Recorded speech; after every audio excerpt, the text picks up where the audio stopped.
Summer holidays vandachu, நம்ம GT Holidays vandachu. GT Holidays, South India's #1 travel brand.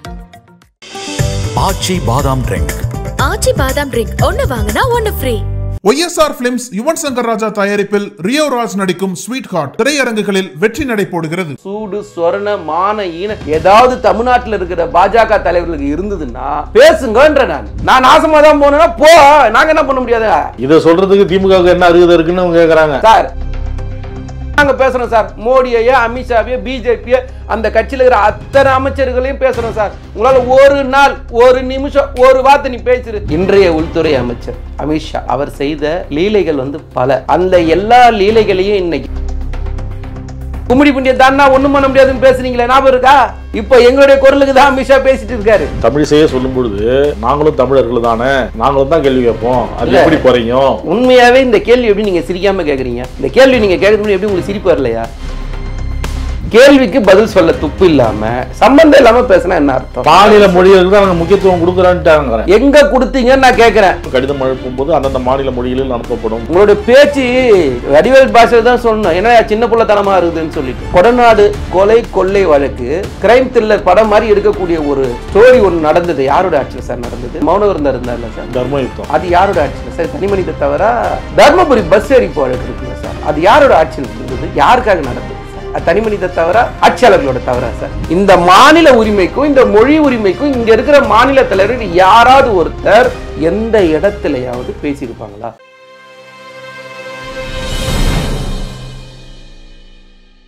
நக்கிர நேயர்களுக்கு வணக்கம். நாடாளுமன்றத்தில் உள்துறை அமைச்சர் அமித்ஷா இந்திய மொழிகளை விட சிலருக்கு அந்நிய மொழி மீது தான் ஆர்வம், பிராந்திய மொழிகளை நாங்கள் எப்படி மதிக்காமல் இருப்போம் அப்படின்னு பேசியிருக்கிறார். அது தொடர்பாகவும் தொகுதி மறுசீரமைப்பு தொடர்பாக ஆலோசனை கூட்டம் நடத்தியிருக்கிறார். அன்றைய தினம் பாஜக போராட்டம் அறிவிச்சிருக்கு. அமலாக்கத்துறை சோதனை தொடர்பாக கோர்ட்டு சொல்லியிருக்கக்கூடிய கருத்துக்கள் உள்ளிட்ட பல்வேறு விஷயங்கள் குறித்து நம்மிடம் கருத்துக்களை பகிர்ந்து கொள்ள இணைந்திருக்கிறார் திமுக செய்தி தொடர்பாளர் மதிவாணன் அவர்கள். வணக்கம் சார். மொழியை வச்சு சிலர் அரசியல் செய்கிறாங்க, ஊழலை மறைப்பதற்காக. பிராந்திய மொழிகளை நாங்கள் எப்படி மதிக்காமல் இருப்போம், நாங்களும் பிராந்திய மொழி பேசுகிறவங்க தானே.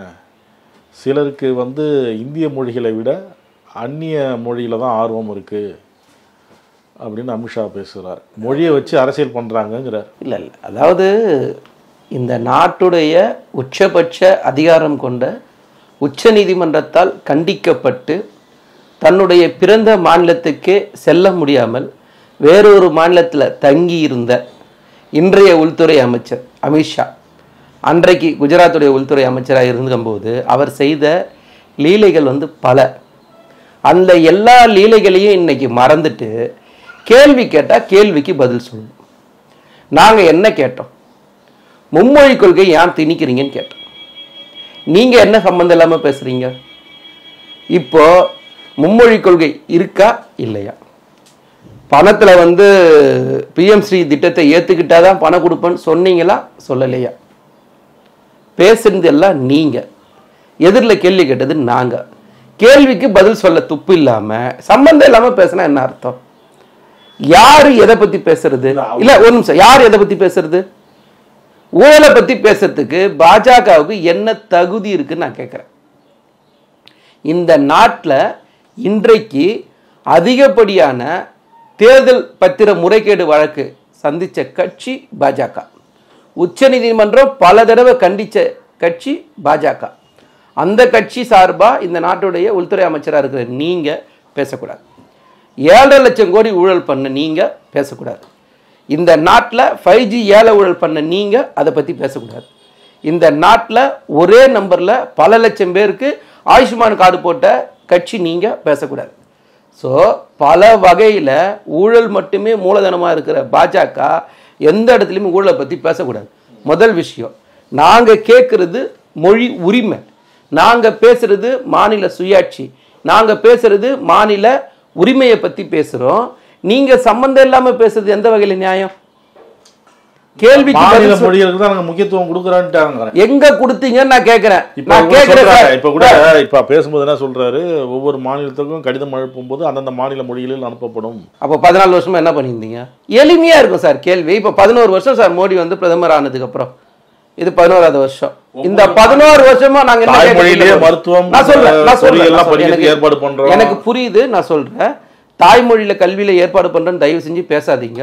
நாங்கள் சொல்கிறது 8வது அட்டவணையில் இருக்கிற எல்லா மொழியையுமே ஆட்சி மொழியாக மாற்றுங்க, அலுவல் மொழியாக மாற்றுங்க நாங்கள் சொல்கிறோம். செஞ்சீங்களா? சென்னை உயர்நீதிமன்றத்திலேயே வழங்காட்டு மொழியாக தமிழை மாற்றுங்கன்னு சொல்கிறோம். செஞ்சீங்களா? செய்யலை. அப்புறம் நீங்கள் என்ன மொழிக்கு பண்ணிட்டீங்க? 3வது படிக்கிற குழந்தைக்கும் 5வது படிக்கிற குழந்தைக்கும் 8வது படிக்கிற குழந்தைக்கும் நீங்கள் பொது தேர்வு கொண்டு வருவேன்னு ஒரு திட்டத்தை பேசுவீங்க. அதை நாங்கள் எப்படி ஆதரிக்க முடியும்? ஆதரிக்க வேண்டிய அவசியம் எங்களுக்கு எங்கேருந்து வந்தது? ஸோ எல்லா இடத்துலையும் மக்கள் விரோத ஆட்சியை பாஜக பண்ணிட்டு அந்த மோடியும் அந்த அமித்ஷாவும் இன்னைக்கு தான் சொல்றீங்க 11 வருஷம் கழிச்சு இனிமேல் மாநில மொழிகளில் சுற்றறிக்கை அனுப்பப்படும். இதைத்தானங்க நாங்களும் 11 வருஷமா போராடி இருக்கோம். இப்ப யார் அடிபணிஞ்சிருக்கா? இப்ப படுத்த விட்டது யாரு? நாங்களா நீங்களா? கும்மிடி புண்டிய தாண்டா ஒண்ணும் பண்ண முடியாதுன்னு பேசுறீங்களா? ஞாபகம் இருக்கா? இப்ப எங்களுடைய குரலுக்கு தான் அமித்ஷா பேசிட்டு இருக்காரு. நாங்க எந்த கோரிக்கை கேட்டோமோ அதுக்கு தான் பதில் சொல்லிட்டு இருக்கிறாரு. தமிழ்நாட்டில் இருக்கிற எதிர்கட்சிகளும் இந்தியாவில் இருக்கிற எதிர்கட்சிகளும் அதை உணரணும்.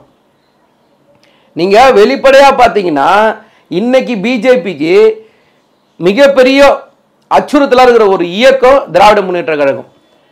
அதோடைய தலைவர் தளபதி தான் இன்னைக்கு அவங்களுக்கு பார்த்தாலே பயமா இருக்குது. அவங்களுக்கு சொல்றாங்க இவங்க எல்லா துறையிலையும் ஊழல் பண்ணி வச்சிருக்கிறாங்க, இந்த ஊழலை மறைக்கிறதுக்கு தான் இந்த தொகுதி மறுசீரமைப்பு அப்படிங்கிற ஒரு பேச்சே இல்லாதப்ப இவங்க அதை எடுக்கிறாங்க, மொழி பிரச்சனை கையில் எடுக்கிறாங்க அப்படிங்கிற குற்றச்சாட்டை அவங்க சொல்கிறாங்க. அதோடு மட்டும் இல்லை, நாளைக்கு நீங்கள் ஆலோசனை கூட்டம் வச்சுருக்கீங்க.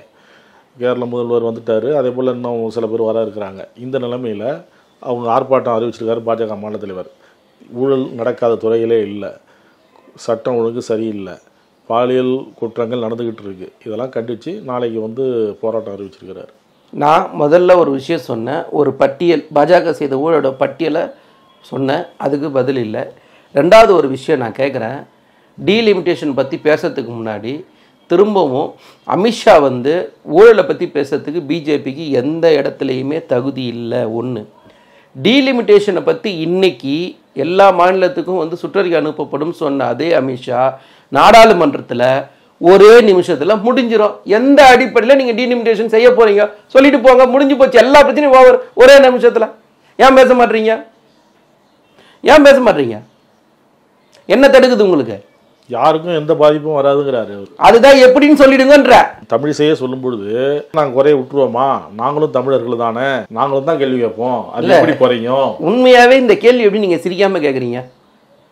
இந்த கேள்வி நீங்க கேட்கறது எப்படி உங்களுக்கு சிரிப்பு வரலையா? இதனால் வரைக்கும் இந்த 11 வருஷத்துல பாஜகவுடைய மாநில கட்சின்ற ஒரு அடிப்படையில் அந்த மாநில தலைவர்கள் யாராவது ஒருத்தர் தமிழ்நாட்டுடைய உரிமைகளுக்காக ஏதாவது ஒரு இடத்துல பேசி நிதியையோ இல்லை கல்வியையோ இல்லை சுகாதாரத்தையோ ஏதாவது ஒரு திட்டத்தையோ தமிழ்நாட்டுக்கு வாங்கி கொடுத்துருப்பாங்களா?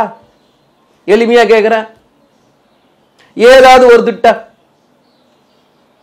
சார், வெள்ளத்தில் தத்தளிக்கும் போது நிதி கேட்டோம், கொடுக்கல, என்னப்பா பண்ணீங்க எல்லாரும்? கல்விக்கு நிதி வரல, கேட்டோம், என்னப்பா பண்ணீங்க எல்லா மாநில தலைவரும்? சொல்லுங்க சார். இதை இங்க ஒரு எக்ஸாம் எழுதுறதுக்கு 1500 கிலோமீட்டர் தாண்டி போய் சென்டர் போடுறாங்க, அந்த சென்டரை மாத்தி கொடுக்க சொல்லி கேட்கிறோம்.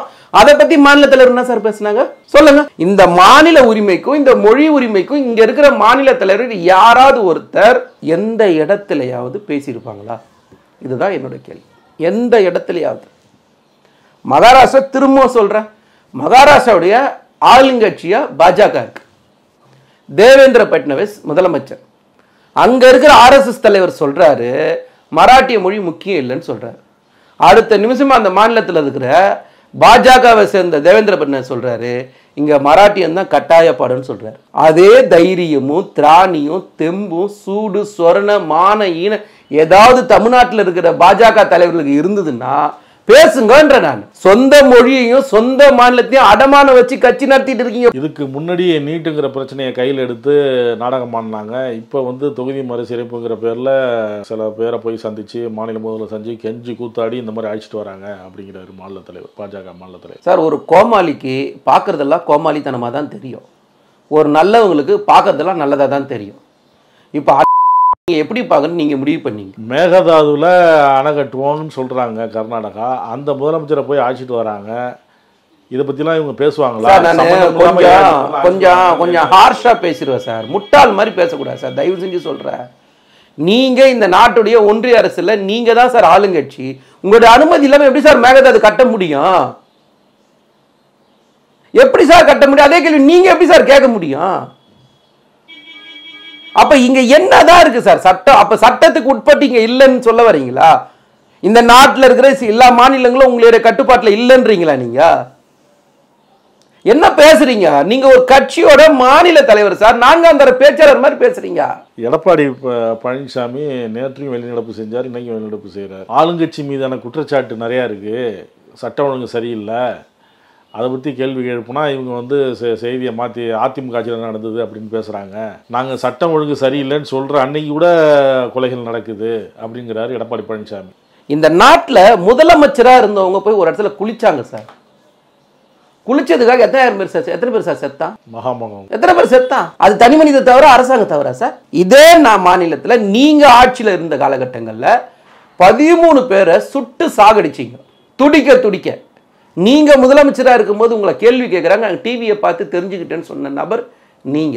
இது தனி மனித தவிர அரசாங்க தவிர சார்? யார் பேர் சொல்லி ஆட்சி நடத்துனீங்களோ அந்த அம்மா வாழ்ந்த கொடநாடு கொலை கொள்ளை வழக்கு ஒரு மிகப்பெரிய கிரிமினல் கிரைம் த்ரில்லர் படம் மாதிரி எடுக்கக்கூடிய ஒரு ஸ்டோரி ஒன்று நடந்தது. யாரோட ஆட்சியில் சார் நடந்தது? எந்த அம்மாவுடைய மரணத்தில் எனக்கு சந்தேகம் இருக்குன்னு சொல்லிட்டு உங்களுடைய ஒருங்கிணைப்பாளர் தர்மயுத்தம் வந்தார்ல சார், அது யாரோட ஆட்சியில் சார்? தனி மனித தவிர அரசாங்கத்தோட தவிர சார்?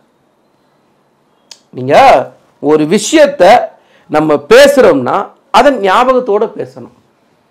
தர்மபுரி பஸ் எரிப்பு வழக்கு இருக்குல்ல சார், அது யாரோட ஆட்சியில் நடந்தது? யாருக்காக நடந்தது சார்? அது தனி மனித தவிர ஆட்சியாளர்களோட தவிர சார்? சொல்லுங்க சார். எவ்வளோ உதாரணம் சொல்கிறேன். நீங்கள் கொஞ்சம் நியாயமாக பேசணும். நாங்கள் எந்த தப்பையும் நியாயப்படுத்தி இங்கே பேச வரல. ஆனால் பேசுறதுக்கு முன்னாடி கண்ணாடியில் உங்கள் முகத்தை கொஞ்சம் பார்க்கணும்.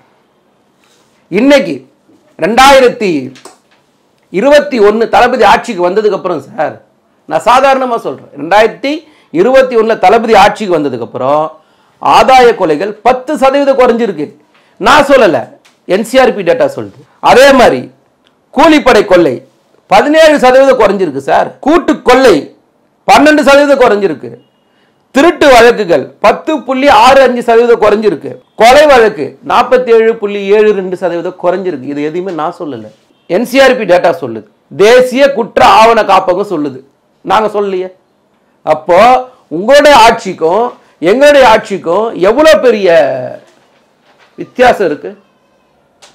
இன்னைக்கு அதெல்லாம் கடந்து இன்னைக்கு இந்தியாவிலேயே பாதுகாப்பான இதை குறித்து முதலமைச்சர் இப்படி பேசினார்ல, ஆட்சியில் முதல்ல இப்படி இருந்தது இப்படிலாம் இருக்குன்னு சொல்லி முதலமைச்சர் பேசினார்ல, அதை குறிப்பிட்டு அவர் பேசும்பொழுது இதை கேட்டால் அதிமுக ஆட்சியில் அவ்வளோ நடந்தது, இங்கே இவ்வளோதான் நடந்ததுன்னு பேசுகிறாரு, மனசாட்சியோடு பேசுகிறாரா? நாங்கள் ஆட்சியில் இருக்கும்போது ஸ்காட்லாந்து போலீஸுக்கு இணையாக இருந்தது. இப்போ டெய்லி ஸ்டேட்டஸ் ரிப்போர்ட்டுங்கிற மாதிரி ஒவ்வொரு ரிப்போர்ட்டுங்கிற மாதிரி இது வந்து டெய்லி கொலை பட்டியல் மாதிரி வருது, மர்டர் லிஸ்ட் வருது அப்படிங்கிறார். கூவத்தூர் ரெசார்ட்டில் திடுதிப்புன்னு முதலமைச்சர் ஆனால் இப்படி தான் பேச தோணும், வேற எந்த காரணம் கிடையாது. ஏங்க ஒரு தரவுகள் பேசும்போது முன்னாடி என்ன நடந்தது இப்போ என்ன நடந்து பேசுறதா இல்லை பொத்தாம் பொதுவாக பேசுறதா? இந்த பொத்தாம் பொதுவாக பேசுகிற மாதிரி நீங்கள் பேசுகிற மாதிரி நாங்கள் பேச முடியாது சார். நாங்கள் தரவுகளோட அடிப்படையில் பேசுகிறோம். அதான் அவர் சொல்கிறாரு, இப்போ நாங்கள் ஒவ்வொரு நாளும் மக்கள் வந்து அச்சத்துடன் இருக்கிறாங்க, இதை குறித்து நாங்கள் பேசும்போது ஒப்பிட்டு பேசுகிறாரு. அப்புறம் எப்பிட்டு பேசாமல் எப்படி பேசுறது? நானே தான் கேட்குறேன். மக்களோட உயிரோட இவங்க விளையாடுறாங்கிறாரு. யாரு? தமிழக அரசு தான். இதை பேச உங்களுக்கு தகுதி இருக்கான்னு தான் நான் முதல்ல கேட்குறேன். இந்த மாதிரி அரசாங்க தவறெல்லாம் நீங்கள் மறைக்கிறீங்க, தனி மனித தப்பெல்லாம் நீங்கள் எங்கள் மேலே பழி சொல்லுவீங்க. அப்படின்னா எடப்பாடியோட ஆட்சியில் கடந்த 10 வருஷத்தில் 21,000 கொலை நடந்தது. அப்போ இந்த 21,000 கொலைக்கும் எடப்பாடி பொறுப்பேற்றுக்கிறாரா? சொல்லுங்க. நீங்களும் 4.5 வருஷம் முதலமைச்சராக இருந்தீங்களா இல்லையா? 4.5 வருஷம் முதலமைச்சராக இருந்த நீங்க என்ன தரவுகள் சொல்றீங்க? சொல்லுங்க. இதுதான் நாங்கள் கேட்குறோம். இந்த எளிமையான கேள்வியை புரியாம பேசினா என்ன அர்த்தம்னா, கூவத்தூர் ரெசார்ட்ல ஒரு ராத்திரியில் டேபிள் கீழே உருண்டு வந்து முதலமைச்சரானா இதுவரை தான் இருக்கும் அறிவு. அமைச்சர் தங்கம் தென்னரசு அதிமுக தொண்டர்களுக்கும் அதிமுக அனுதாபிகளும் அவங்களுடைய எதிர்காலத்தை இன்னொருத்தவங்க போடுறாங்க கணக்கு, அதில் போய் மாட்டிக்க வேணாம். இதுக்கு வந்து எடப்பாடி பழனிசாமி ஆடு நனைவேன்னு மோனம் அழுகிற கதையாக இருக்குது. இவங்க வந்து எங்களை சொல்கிறாங்க, எங்களுக்கு கணக்கு எங்களுக்கு போட தெரியும் அப்படின்னார். என்ன தெரியும் உனக்கு சொல்லுங்க, நான் கேட்குறேன். எல்லாம் தெரியும். தொடர்ச்சியாக 11 தோல்வியை மக்கள் உங்களுக்கு பரிசாக கொடுத்துருல. அதிமுக நல்லா இருக்கணுங்கிறதுக்காக அவங்க ஒன்றும் கவலைப்பட வேண்டாம். அதிமுக பிரியும் பொழுது, அதிமுகவில் ஒரு பிளவு வரும்போது, அதிமுகவை அடித்து நொறுக்க போகிறாங்க புகார் அப்படின்னு பாதுகாப்பு வேணும் புகார் கொடுக்கும்போது யாரும் கண்டுக்கல, அடித்து உடச்சி பூட்டிட்டு போனாங்க. அதிமுகவை பிளவுபடும் போது, அதிமுக துண்டாடும் போதுன்றது ஒரு வழக்காக பேசணும்னா நான் முழுசாக பேசுவேன், அதுக்கு நேரம் கழிக்கும். இல்லை, அப்போ போலீஸ் வந்து முழு பாதுகாப்பு கொடுத்து தாக்காம பாதுகாத்துருக்கணும். அப்படி பார்த்தா அப்போ அந்த நிமிஷம் அந்த சம்பவம் நடக்கிற அந்த நிமிஷம் வரைக்கும் ஓ பன்னீர்செல்வம் ஒருங்கிணைப்பாளர். அந்த சம்பவத்தை நீங்க அதனால தான் நான் சொன்னேன், திடீர்னு முதலமைச்சர் இப்படிதான் சந்தேகம் தப்பா பேச தோணும். உங்க மேல நாங்க சொல்றோம்னா இன்னைக்கு சொல்லல, நாங்க எதிர்கட்சியா இருக்கும்போது சிஏஏ சட்டத்தையும், என்ஆர்சி சட்டத்தையும், என்பிஆர் சட்டத்தையும், வேளாண் சட்டத்தையும், அக்னிபாத் திட்டத்தையும், முத்தலாக்கு சட்டத்தையும், ஆர்டிகல் 370 திரும்ப வரும்போதும், டெல்லி மாநில உரிமை பறிப்பு செய்யும் போதும் அப்பத்துல இருந்து சொல்றோம் அதிமுகவை பிஜேபியோட போவாத, உன்னை நாசமாயிடுவ அப்படின்னு நாங்க இப்ப சொல்லல, அன்னையில இருந்து சொல்றோம் சார். நாங்க எதிர்கட்சியானதுல இருந்து சொல்லின்னு இருக்கோம் நீ நல்லா இருக்கணும்ட்டு. நான் நாசமா தான் போனா போ, நாங்க என்ன பண்ண முடியாது, கைப்பிச்சை எழுக்க முடியும். நீ இதை சொல்றதுக்கு திமுக என்ன அருகதை இருக்குன்னு அவங்க கேக்குறாங்க சார். நாங்க என்ன நினைக்கிறோம்னா, இல்ல அவங்க என்ன இவங்களுக்கு வேணும்னா போய் கூட்டணி வச்சுக்குவாங்க, வேண்டாம்னா வந்துருவாங்க, இவங்க வந்து எங்களை பார்த்து சொல்றதா அப்படின்னு கேக்குறாங்க. திரும்பவும் சொல்றேன், ரைட் பர்சன் இன் ராங் பார்ட்டின்னு தலைவர் கலைஞர் சொன்னார், யாரும் மறக்கக்கூடாது. முதல்ல அன்னைக்கு திமுக கூட்டணி வச்ச காலகட்டங்களில் பிஜேபியில் மோடி, அமித்ஷான்ற மாதிரி நபர்கள்லாம் அன்னைக்கு கிடையாது. ரெண்டாவது, திமுக கூட்டணியில் இருந்த காலகட்டங்களில் ராமர் கோயில் வரல. திமுக கூட்டணியில் இருக்கும்போது ஆர்டிகல் 370 திரும்ப பெறல. திமுக கூட்டணியில் இருக்கிற வரைக்கும் பொது சிவில் சட்டத்தை பற்றி பிஜேபி பேசவே இல்லை. உங்களால் சொல்ல முடியுமா? காமன் மினிமம் ப்ரோக்ராம்னு ஒன்று வச்சு ஒரு கூட்டணி வச்சுருந்தோம். உங்களால் அந்த மாதிரி பேச முடியுமா? உங்களால் மோடியை எதிர்த்து ஒரு வார்த்தை பேச முடியுமா? சரி தான் சார், இப்போ வரைக்கும் கேட்குறோம். தினம் நாங்கள் பேசுகிறோம் சார், மோடியையோ அமித்ஷாவையோ பிஜேபியோ அந்த கட்சியில் இருக்கிற அத்தனை அமைச்சர்களையும் பேசுகிறோம் சார். உங்களால் ஒரு நாள், ஒரு நிமிஷம், ஒரு வார்த்தை நீ பேசிரு, நீ ஒத்துக்கிற நீ யாருன்றது சவால் விடுற, வெளிப்படையா சவால். இன்னைக்கு வெளில வந்து பேசுகிறல்ல, அப்போ கூட ஏன் தைரியம் இல்லை உனக்கு? சொல்ல தைரியம் இல்லை. நாங்கள் தெளிவாக தானே சொல்கிறோம், எதிரில் வாணிஜி அக்கா சிரிக்கிறாங்கன்ட்டு. வெளியே வந்து பிரஸ் மீட் கொடுத்தாருல்ல சார், எங்கேயாவது ஒரு அந்த கட்சியோட பேரை சொன்னாரா சார்? அந்த கட்சி தலைவர் பேர் சொன்னாரா? சொல்லு, நீங்க சொல்லுங்க. அவ்வளவுதான் உன் தகுதி, உன் தைரியம் அவ்வளவுதான், உன் தெம்பு அவ்வளவுதான். நிதி மேலாண்மைக்குன்னு குழு போட்டாங்க, அந்த குழு என்ன ஆச்சுன்னு சொல்லி வெள்ளை அறிக்கையை கேட்டோம், இது வரைக்கும் ஒன்றும் வரல. 4 லட்சம் கோடி கடன் தான் இவங்க ஏற்படுத்தி வச்சிருக்கிறாங்க. அதான் அவங்களுடைய சாதனை ஒழிய வேற என்ன இருக்கு? திரும்பவும் சொல்ற, 2011 திமுக ஆட்சியை கொடுத்துட்டு போகும்போது, தலைவர் கலைஞர் ஆட்சியை கொடுத்துட்டு போகும்போது வெறும் 39,000 கோடி தான் கடன். அதுக்கு அடுத்த 10 வருஷத்தில் 5.5 லட்சம் கோடி கடனாக மாற்றினது நீங்கள். அதுக்கு வட்டியாக ஒரு நாளைக்கு மட்டும் 89 கோடி கட்டுறோம்னு வெள்ளரிக்கையாக கொடுத்துருக்கோம். அப்போ நீங்களே கணக்கு போடுங்க, ஒரு நாளைக்கு 89 கோடி ரூபாய் நீங்கள் வாங்கின காசுக்கு வட்டி மட்டும்னா வருஷத்துக்கு எவ்வளோ? நாங்கள் வட்டியை கட்டணும், நலத்திட்ட உதவிகள் கொண்டு வரணும், மக்களுக்கான சமூக திட்டங்களை நேரடியாக மக்கள்கிட்ட போய் சேர்க்குறோம்.